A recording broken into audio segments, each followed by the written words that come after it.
There's a special Shabbat Torah reading during Sukkot. It's Exodus 33:12 through 34:26. Takes place right after the golden calf incident. Moses is trying to salvage the Hebrews' relationship with God. God is quite severe in emphasizing that the Hebrews avoid Canaanite religious practices.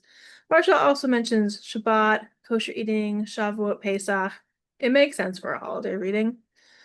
What I think is most interesting is the precautions that God insists upon so that God's physical presence doesn't harm Moses when they're meeting on the mountain. God says, I will make all my goodness pass before you, and I will proclaim before you the name of Yud-Heh and the grace that I grant and the compassion that I show. God also says, but you cannot see my face, for a human being may not see my face and live. There's a theme throughout Torah, and this also shows up in aspects of Jewish religious practice, that God's imminent presence is too much for human beings to handle.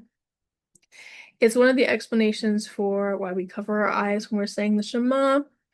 It's one of the possible explanations for the death of Aaron's sons, Nadav and Avihu, in the Torah. They're the ones who were killed while leading some type of priestly ritual. Maybe they weren't being punished for producing the strange fire. Maybe they just got too close. This reading feels especially appropriate for Sukkot because this is a part of the Torah where the Hebrews are wandering through the wilderness for 40 years. They're living in improvised shelters, the kinds that we're imitating when we build sukkahs. When Moses is sheltering himself from God's presence, he shelters between two rocks, and it's kind of almost like an improvised sukkah. I hope you feel a warm and comforting presence when you're with your family and community during Sukkot.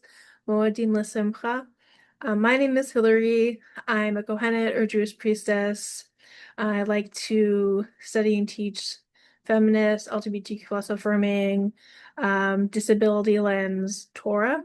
If you'd like to study with me, you can book me for one-on-one tutoring sessions, and I'm also teaching a class this fall focused on the matriarchs of Genesis and starts October 22nd.